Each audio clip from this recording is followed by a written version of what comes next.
The UFO movie has become a staple of the UFO community, but many people may be unaware of the first UFO movie ever made. 1956's Unidentified Flying Objects, the true story of flying saucers. This movie is not only the first made, but it still holds up as one of the best and most historically significant UFO movies, if not the best. Despite this, the film is rarely discussed, even in the UFO community. Unidentified Flying Objects, the true story of flying saucers, is very remarkable in that whistleblower members of the US Air Force UFO investigations served as technical advisors to this film. The final result was a sober attempt at educating the public on the UFO phenomena as it was understood at that time. By studying this movie and how it was made, we learn about the public's understanding of the UFO phenomena during the 1950s, the internal strife the government had in whether or not to disclose the UFO issue to the American people, the role the government played in monitoring UFO-related media, and much, much more.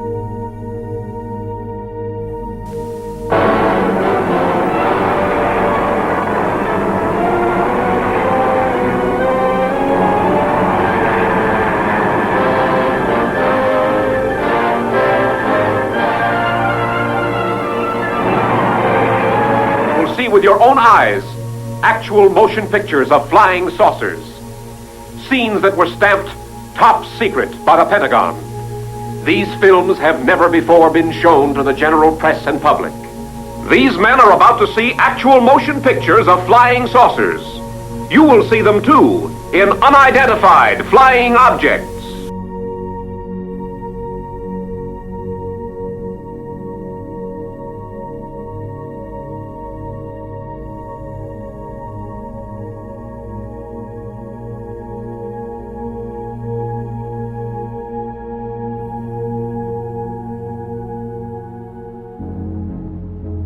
This video is dedicated to Robert Barrow. Robert Barrow is a former Air Force physical therapy specialist, UFO researcher, and one of the few people who recognize the significance of unidentified flying objects, the true story of flying saucers.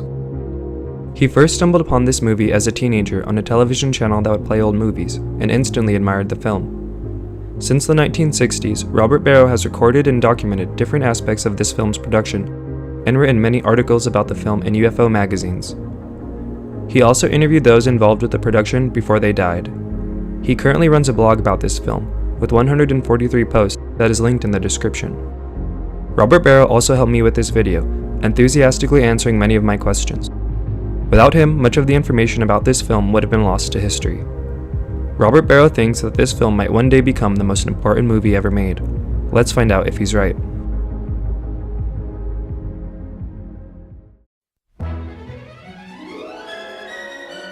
Clarence Green and Russell Rouse would ultimately be the Hollywood duo responsible for making the first UFO movie. Clarence Green and Russell Rouse were Hollywood movie producers, screenwriters, and directors. Both men came from families related to film, and eventually teamed up and formed their own production company. Throughout their career, they made movies in the noir genre, and often featured subject matter that pushed the boundaries of the time. Their first big film together was 1944's The Town Went Wild, a comedic retelling of Romeo and Juliet about star-crossed lovers whose fathers have feuded for years. The couple decides to attempt to get married, but encounter multiple hijinks along the way, ultimately culminating in the couple learning that they are in fact related due to a hospital mix-up when they were born, making their planned wedding illegal. Clarence Green and Russell Rouse's next work was 1949's Dead on Arrival, a film that is considered a classic in the noir genre. The film's premise is that a man wakes up to realize that he has no recollection of the previous night, and learns that he has been injected with poison that will kill him in 24 hours. He must spend his remaining day on Earth trying to solve his own murder. This film was a smash hit, which allowed them to finance their next films, and in 2004, Dead on Arrival was selected for preservation in the United States National Film Registry by the Library of Congress for being historically, culturally, and aesthetically significant. Following Dead on Arrival, they made 1951's The Well, an American drama film in which a young black girl falls into an abandoned well and goes missing. The disappearance causes anger and confusion in the community, and various rumors quickly spread amongst the white and black populations. Eventually, both groups developed such a hate and distrust of each other over the girl's disappearance that they began to attack each other, instead of working together to help find the missing girl. This film pushed boundaries for the time it was released, and it was nominated for 2 Academy Awards: Best Original Screenplay and Best Film Editing. This string of hits was great for the writing duo and the production company. It was right around this time when Green and Rouse were starting to really make a name for themselves that Clarence Green had a UFO encounter in the summer of 1952 that would inspire him to make the first UFO movie. Later recounting to Robert Barrow, Clarence Green would say of this encounter, "Although unidentified flying objects didn't go into production until May of 1954, it could be said that the picture had its conception on an August night in 1952. I was with a friend when the latter called my attention to a strange object in the sky. Although it was like nothing I had ever seen before, it had the shape and appearance of a sphere of light. We watched it for about 5 minutes, during which period it stopped, made various turns, and then finally sped over the horizon. Later that night, I learned that the strange flying object had also been observed by members of the Ground Observation Corps. The incident made an indelible impression on me, and the next morning I told my partner, Russell Rouse, and the members of the Green and Rouse staff about it. All along, I had been reading newspaper stories scoffing at reports of flying saucer sightings. Now, having seen one of the strange objects myself, I could understand how the sighters must have felt at being ridiculed. Later, I was to learn that hundreds of other sightings had been made, with the sighters reluctant to mention it for fear of ridicule. I found myself becoming irritated at the scoffers. I was at a complete loss to understand why there seemed to be such a determined effort to suppress all news of unidentified flying objects by what seemed to be a planned campaign of skepticism and scoffing. Clarence Green began researching and soon learned that there was a lot more to UFOs than he had previously thought, and was determined to get to the bottom of the UFO issue. He put out feelers in the industry searching for any UFO-related personnel that could help him make a movie about the phenomena. It was during this time period that he stumbled across a Santa Monica newspaper article profiling a man named Albert M. Chop, who had recently departed the U.S. Air Force's UFO investigation, Project Blue Book, as a public relations officer, and was now working at Douglas Aircraft Company in Los Angeles. Clarence Green got in touch with Al Chop, and after discussing his time with Project Blue Book, Clarence Green knew that he had to make his movie about him.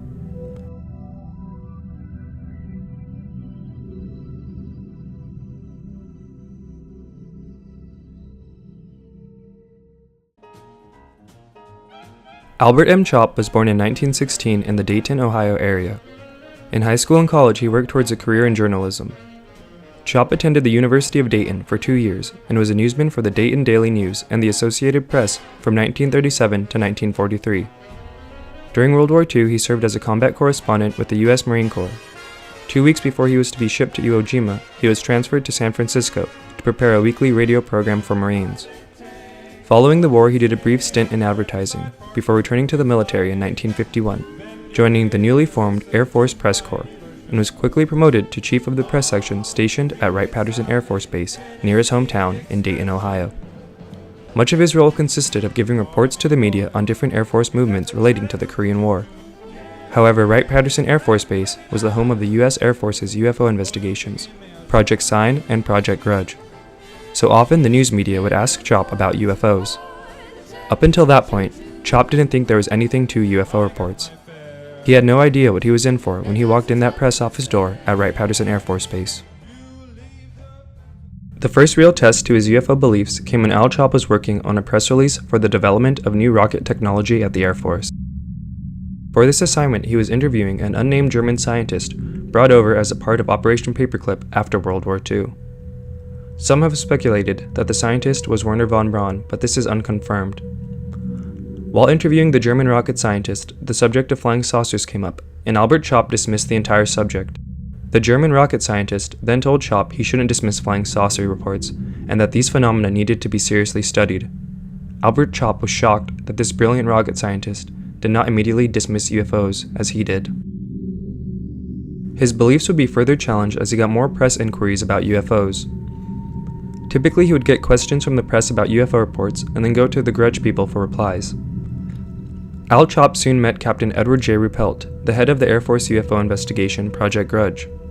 Edward Ruppelt was a level-headed good old boy who served his country in World War II and believed in the ideals of America. An Air Force captain, he wanted to truly understand what was happening with UFOs. He was proud of the fact that he had fired people from Grudge for both being too skeptical and too believing of UFOs. Ruppelt coined the term UFO, and Ed Ruppelt had the authority to interview any military personnel involved in a UFO sighting. Ed Ruppelt would catch Al Chop up to speed with the state of UFO investigations. Project Sign was the first public Air Force UFO investigation project started in 1948. The internal conclusions of this first project were that many of the UFOs encountered by military pilots could not be explained by conventional human craft. The science staff released their alleged and infamous estimate of the situation, which endorsed the interplanetary hypothesis for UFOs. No copy of this document exists publicly, but it is alleged to exist by Ruppelt himself. Top Air Force brass thought that Project Sign was too quick to jump to the ET conclusion, and reformed it into Project Grudge in 1949, which was ordered to be more skeptical and concealed with their work. The jump to the extraterrestrial hypothesis put Ruppelt at odds with his superiors. Al Chop would reply to press inquiries about UFO reports, often saying the Air Force would be looking into the situation. Official Air Force policy would be to only respond to what was asked, and oftentimes the media was unaware of major UFO sightings to ask about. This was a trick used by the Air Force to help enforce secrecy. For the cases the media was aware of, Al Chop would get statements from officials or affiliated scientists, like J. Allen Hynek, one of the chief civilian scientists, investigators, and debunkers for UFOs. In some controversial cases, Al Chop would note that the entire files would be heavily redacted or destroyed altogether. Pretty soon, Al Chop's previously held notions that UFOs were nonsense soon began to fade. He was witnessing firsthand some kind of cover-up on the Air Force's part. Chop's beliefs would be further challenged when Ruppelt would allow him to view the classified UFO files at Wright-Patterson Air Force Base. Al Chop pored over case after case that he had previously never been aware of. Many of these cases coming from multiple pilots and some even containing photos and gun camera film roll. Al Chop states that he looked into the files for anything related to Roswell and found nothing, which is odd since the Army stated that they took the Roswell wreckage to Wright-Patterson Air Force Base. Headline edition, July 8, 1947. The Army Air Forces has announced that a flying disc has been found and is now in the possession of the Army. Army officers say the missile, found sometime last week, has been inspected at Roswell, New Mexico, and sent to Wright Field, Ohio, for further inspection. Edward Ruppelt was an honorable and knowledgeable man who had been studying this phenomena for years at that point, and his conclusions were that some of the UFOs represented in these files were non-human craft, and this left a huge impression on Chop. Despite disagreeing about the origins of the UFOs, both men felt similar about the clear ways the US government was lying to citizens about this issue. Like Ruppelt, Al Chop was a good old boy who loved his country and what it represented. The country was still coming out of World War II, and national faith in institutions was at an all-time high. This order of secrecy from superiors did not sit well with both men, but they went along with it to be good airmen. In 1951, Air Force Public Relations Office Chief Colonel DeWitt Searles transferred Chop from Wright-Patterson Air Force Base to the Pentagon's press section in Washington, D.C., to assist with media inquiries concerning UFOs. This move was at the request of General Samford, the head of Air Force Intelligence, and General Sory Smith of the Office of Public Information at the Defense Department. Al Chop noted that General Samford hated UFO talk and was a stickler. The reason these men requested Chop was because up until that point, the Air Force did not have a unified spokesperson. Different media would get different replies from different air bases. With this move, the messaging on UFOs would be more unified, coming from DC. Project Grudge would be reformed again into Project Blue Book. Ed Ruppelt was to stay the head of this program but remain at Wright-Patterson Air Force Base, a clear sign from the Air Force of his growing ostracization.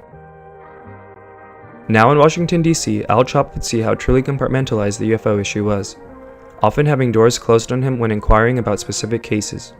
He was no longer dealing with Ruppelt. He learned the CIA was very involved with the UFO issue despite them claiming otherwise publicly. Nevertheless, Chop continued his job as he did at Wright-Pat, trying to be as honest as possible with the media and with the American public, while his superiors wanted more and more secrecy. In his new role in DC, Chop met another important person to UFO history, America's first UFO researcher, Donald Keyhoe. I have a separate video where I cover the life of Donald Keyhoe in greater detail, but in brief, Keyhoe was a Marine aviator turned writer who began researching the UFO phenomena after an assignment for a publication he was working for. Using his military contacts, Keyhoe was able to get tips and clues about UFO cases. Because of this, Keyhoe is one of the few journalists who actually knew what to ask the Air Force Press Office regarding UFOs. Donald Keyhoe is also a founding member of NICAP, the National Investigations Committee on Aerial Phenomena, the country's first civilian UFO research organization. Al Chop was constantly surprised when Keyhoe asked about specific details for specific cases that no one else in the media knew about. There were many days when Keyhoe would be sitting outside of Chop's office waiting for him to arrive to work. Chop eventually grew an affection for Keyhoe and spoke highly of him, perhaps because of their shared Marine Corps history. even when his superiors found Keyhoe to be a thorn in their side. While Chop was in DC, he also met Dewey Fournet, who was the liaison between the Pentagon and the various Air Force UFO investigations. Fournet came into the program an ardent skeptic, but once he had access to all the classified files, he quickly changed his mind. Fournet caught the UFO bug and became borderline obsessive, getting his hands on the new case files as soon as he could, analyzing and hypothesizing for himself. Fournet was really into UFOs and all in on the extraterrestrial hypothesis, compared to Ruppelt, Baccarat Pat, who tried to remain neutral, and Chop, who didn't know what to think. But that would soon change when Chop would have a first-hand seat at one of the biggest UFO events in history, the 1952 UFOs over DC. These events will be covered in greater detail in a later video, but for now we will focus mainly on Al Chop's view of the events. There are two separate sets of sightings on consecutive weekends in 1952. The first sightings began at 11:40 p.m. on Saturday, July 19th, when air traffic controllers at Washington National Airport spotted objects on the radar 15 miles south of DC. They rechecked the radar to make sure everything was functioning properly. At Andrews Air Force Base nearby, the control tower personnel were also tracking the UFOs on radar. Staff Sergeant Charles Davenport observed an orange-red light to the south. The light, quote, would appear to stand still, then make an abrupt change in direction and altitude. This happened several times. An airman from Andrews Air Force Base called the base's control tower to report the sighting of a strange object. Airman William Brady, who was in the tower, then saw, quote, an object which appeared to be like an orange ball of fire, trailing a tail. It was unlike anything I had ever seen before. At this point, other objects appeared in all sectors of the radar scope. The objects then moved over the White House and the United States Capitol building. F-94 Starfire fighter jets from the Newcastle Air Force Base in Delaware were dispatched at 3 a.m. When they arrived on the scene, however, all of the objects vanished from the radar at National Airport. When the jets ran low on fuel and returned back to base, the objects returned. The objects were last detected by radar at 5:30 a.m.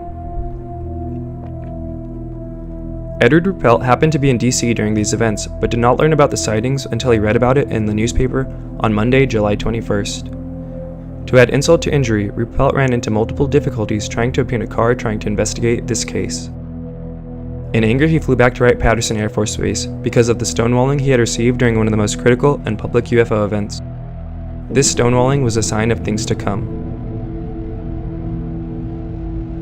The first batch of sightings caused quite a stir and made headlines, having been cited by multiple civilian and military personnel. Al Chop's life during this time was hectic. This UFO event didn't occur in some unpopulated part of the country, but the nation's capital, where most major media outlets have full-time offices, and everyone wanted to know what flew over the Capitol. Because of this, phone lines in DC were clogged. The Air Force said the sightings were most likely from temperature inversions. The next batch of sightings occurred the following Saturday, July 26, 1952, and directly involved Al Chop. A pilot and a stewardess on a National Airlines flight into Washington observed some lights above their plane. Within minutes, both radar centers at National Airport and the radar center at Andrews Air Force Base were tracking more UFOs. United States Air Force Master Sergeant Charles E. Cummings visually observed the objects at Andrews. He later said, "These lights did not have the characteristics of shooting stars.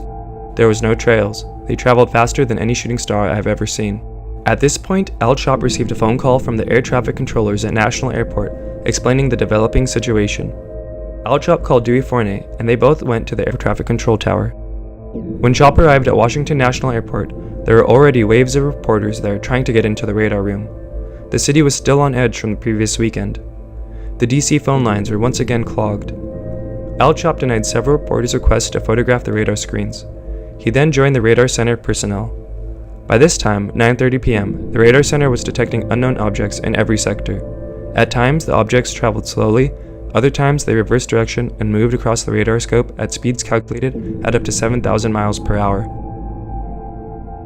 This is when they sent two sets of intercepts up, and the second one would make contact. Here is Al Chop later recounting the events in a 1957 interview. We had two flights of Air Force interceptors come over the Capitol at different times during the night, and the second flight made contact with the unknown traffic, and one of the pilot who made the contact was practically scared out of his wits he reported that he was in the center of the group of unknowns. They were closing in on him, and he, in a very scared voice, asked us civilians in the radar room what he should do. This very tense situation lasted for about 20 seconds. No one answered him, and finally he reported that these objects were moving away from him, and this was also apparent to us who were looking at the scope. The objects that had been clustered around him finally began to move off and out, and he returned to base. I talked to this pilot about 6 o'clock the next morning, and he admitted everything that I'm repeating here. Everyone in the radar control room was now sure these UFOs were real objects, and everyone in the room was extremely frightened. They did not know what to do.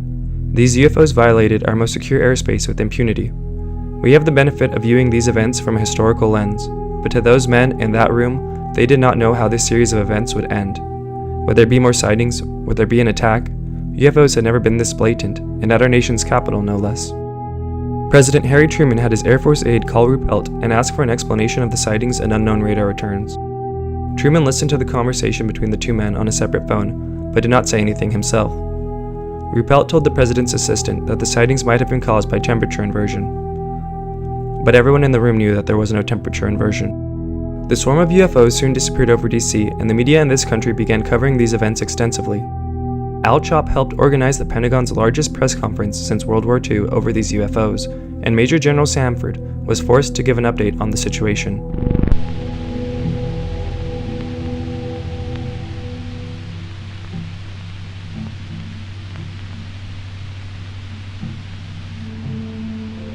I am here to discuss the so-called flying saucers. The Air Force interest in this problem has been due to our feeling of an obligation to identify and analyze to the best of our ability anything in the air that may have the possibility of threat or menace to the United States. In pursuit of this obligation, since 1947, we have received and analyzed between 1,000 and 2,000 reports that have come to us from all kinds of sources. Of this great mass of reports, we have been able adequately to explain the great bulk of them, explain them to our own satisfaction. We've been able to explain them as hoaxes, as erroneously identified friendly aircraft, as meteorological or electronic phenomena, or as light aberrations. However, there have been a certain percentage of this volume of reports that have been made by credible observers of relatively incredible things. It is this group of observations that we now are attempting to resolve. Our basic difficulty in dealing with these is that there is no measurement of them that makes it possible for us to put them in any pattern that would be profitable for a deliberate, custom sort of analysis to take the next step. We have, as of date, come to only one firm conclusion with respect to this remaining percentage, and that is that it does not contain any pattern of purpose or of consistency that we can relate to any conceivable threat to the United States. We can say that the recent sightings are in no way connected with any secret development by any department of the United States. Donald Keyhoe was also sure to be at the press conference as well. Major Keyhoe, as author of the book Flying Saucers Are Real, what is your opinion of these new sightings of unidentified objects? With all due respect to the Air Force, I believe that some of them will prove to be of interplanetary origin. During a 3-year investigation, I found that many pilots have described objects of substance and high speed. One case, pilots reported their plane was buffeted by an object which passed them at 500 miles an hour. Obviously, this was a solid object, and I believe it was from outer space. Soon the Air Force went all in on the temperature inversion theory, despite the fact that multiple air traffic controllers and pilots had visual confirmation of these objects. Fortunately, the media at the time completely believed the Air Force temperature inversion cover. The UFO wave over DC still caused many problems for the Air Force though, which had hoped to keep UFOs out of the public consciousness. Many different government agencies began taking notice, began asking questions, and something needed to be done. Even though the public was calmed for now with the temperature inversion cover story, the Truman administration was still very concerned about UFOs, and the CIA convened the Robertson Panel to address the issue in January of 1953, about 5 months after the wave over DC. The Robertson Panel was a scientific committee headed by Howard P. Robertson. The panel arose from a recommendation to the Intelligence Advisory Committee in December of 1952 from a Central Intelligence Agency review of the U.S. Air Force investigations into UFOs. The panel consisted of multiple scientists and government officials convening over the course of multiple days.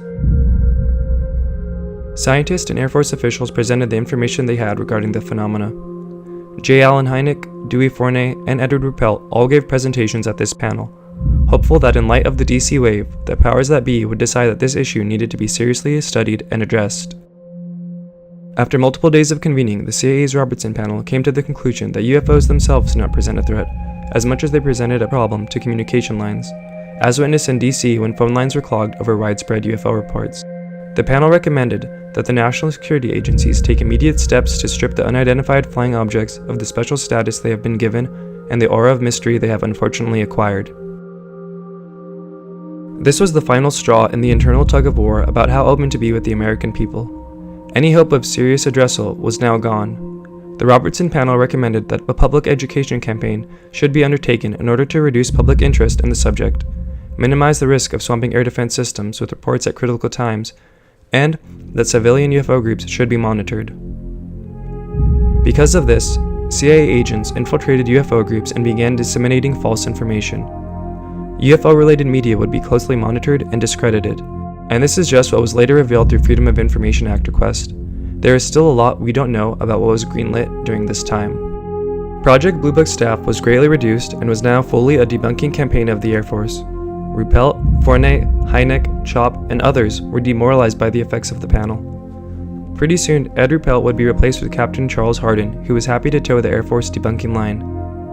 Dewey Fournet was out of the program as well.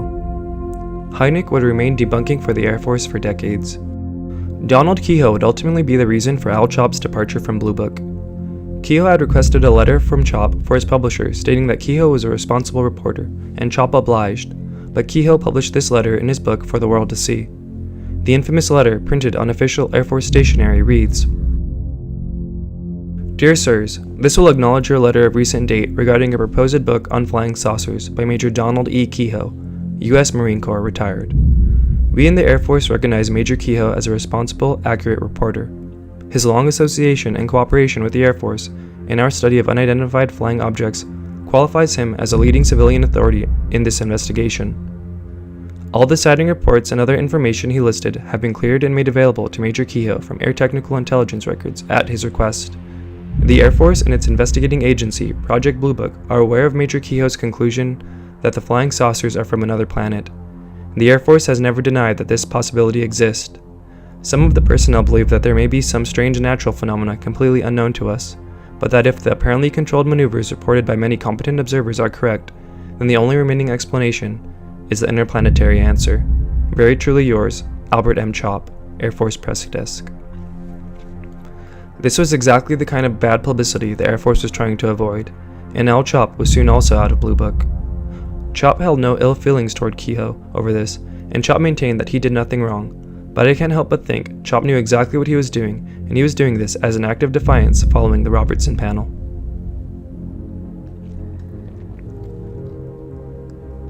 After leaving Blue Book, Al Chop got a job at McDonnell Douglas in Los Angeles. People found out about his previous job, and the article was written about him that found its way to movie producer Clarence Green. I find it interesting that both Green and Al Chop's paradigm-shifting UFO encounters happened within weeks of each other, both occurring in the summer of 1952.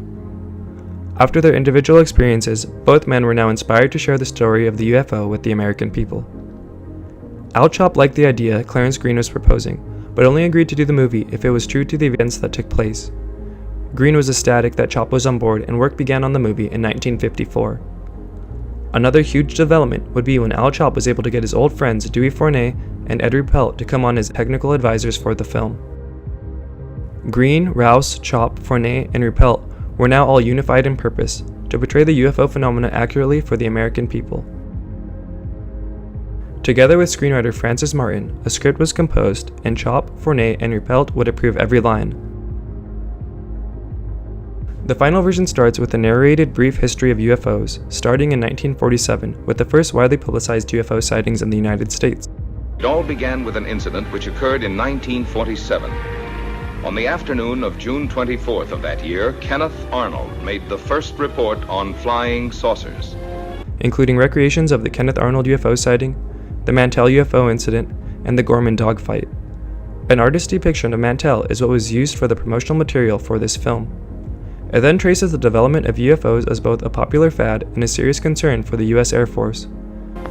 In the next 24 hours, virtually every newspaper in the country ran the story. The history of Project Sign is discussed. This project received a secret classification and the code name of Sign.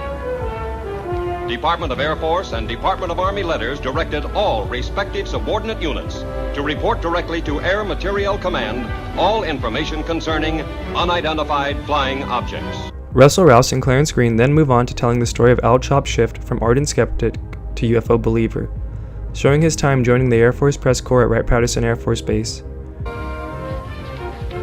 My name is Al Chop. Ever since the Korean situation, there's a lot of activity out at Air Material Command. You could fit right in that public information office. The day-to-day press operations. The German paperclip scientist. What new reports are you getting on unidentified flying objects? Flying saucers? Oh, they keep coming in every once in a while, but we don't take them too seriously. Oh, no? Of course not. It must be amusing to a man in your line of work to hear about all these screwball reports. It is my firm opinion that these sightings should be investigated most meticulously. You don't believe that these flying saucers actually exist, do you? And how can you be so certain they don't, Mr. Chop? Well, I just... Meeting Ruppelt, meeting Fournet, and the Washington, D.C. wave of 1952.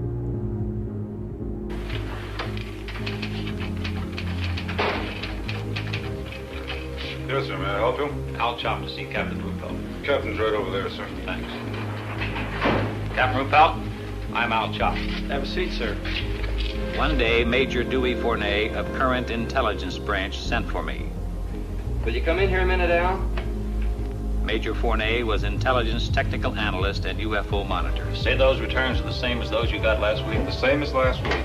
At this point, Major Fournet arrived with the Navy electronics. They're coming closer.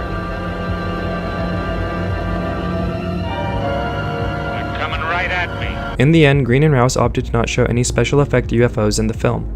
The only time UFOs are depicted was as blips on radar during the 1952 wave scenes. There would, however, be some UFOs shown in the movie, just not with special effects. The Blue Book technical advisors Ruppelt, Fournet, and Chop told Green and Rouse about a series of films that were of particular interest to the Air Force.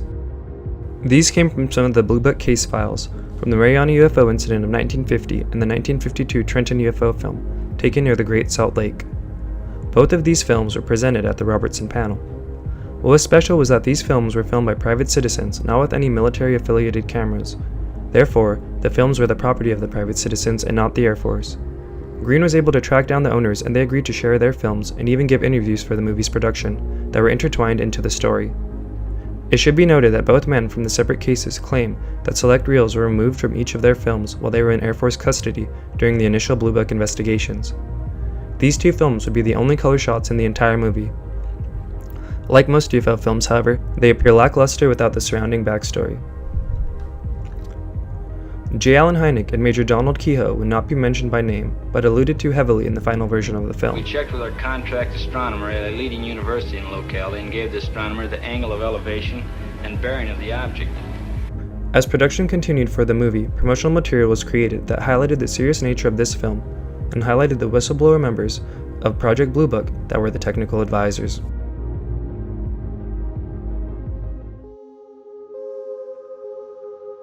The Air Force was very concerned about the production of this movie, especially given the movie's technical advisors and that the Utah and Mariana films were being used. Linked in the description is the Blue Book file on this movie. I highly recommend reading through it. The file contains multiple press clippings and multiple reports from various Blue Book personnel about different states of the movie. A memo dated May 17, 1956 reads, "During the last 1.5 months, the undersigned UFO project officer has made numerous attempts and repeated contacts with outside agencies, without success to either obtain a copy or arrange a preview of the film entitled Unidentified Flying Objects, which was known to have the middle of May as its release date to the general public. This film may stir up a storm of public controversy similar to which the United States Air Force was subjected to in 1952 with regard to UFOs. As a result of the unwarranted sensationalism generated by so-called UFO experts, writers, and publishers. The problem was personally presented to Colonel Cross, Chief Office of Information Services, and the gravity of the situation explained. Through his personal efforts and contacts with certain officials in the motion picture industry, Colonel Cross was somehow able to obtain one copy of the film. This film must be shown and returned to the unknown lender immediately. This film purports by implications to have official U.S. Air Force sanction, and that 3 former UFO project personnel are the technical advisors to the film. In conference held with Lieutenant Colonel Johnson of General Samford's office, Dr. Hynek, Prime UFO Consultant, Scientific Advisor's Office, and other pertinent personnel, it was agreed by all that ATIC should review this film before any wide-scale release to the public for purposes of countermeasures, that is, the preparation of some official comment to be kept in readiness to queries which will undoubtedly arise. The Air Force was able to secure an early copy of the film and had accredited scientists prepare official explanations for each UFO case brought up in the movie, from the witness interviews to the Al Chopra creations to the 2 films obtained from private citizens. Each had its own explanation prepared. As the release date for this movie approached, both camps waited in eager anticipation. What would the effect of this movie be? In the end, when the movie was released, it did not do well at the box office. It was panned by critics for being too slow and not showing any UFOs other than the radar blips and unimpressive color films. Clarence Green's vision for an honest and true depiction of the phenomena just didn't mesh with the audience desires of the time. Al Chop would even admit that the film could have used a little more Hollywood flair to get it in front of more eyes.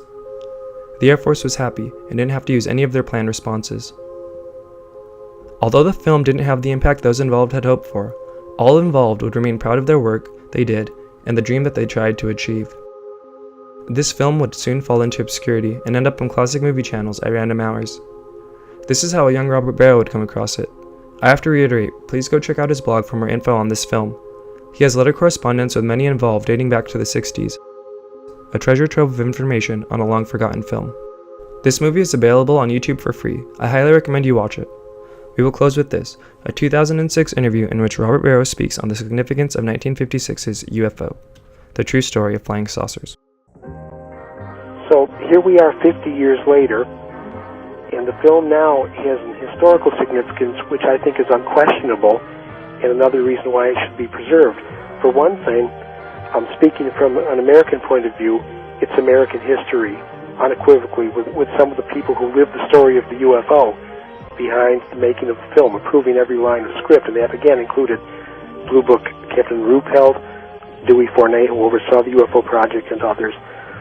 It also has a significance for people who do UFO research because this 50-year-old movie, this black and white movie with 2 color segments of actual UFO films, is our shining beacon that indicates that there was something going on, even back in the 40s and 50s, that needed to be checked upon, and we need to follow up even to this very day as sightings continue. This may be a very strange idea, but it's been my belief that if our government ever makes the slightest admission that UFOs have a basis in reality, I think we can easily go back 50 years and look at this movie, the one that told us, how things were, and really hold it up with some reverence. It's a very, very important film.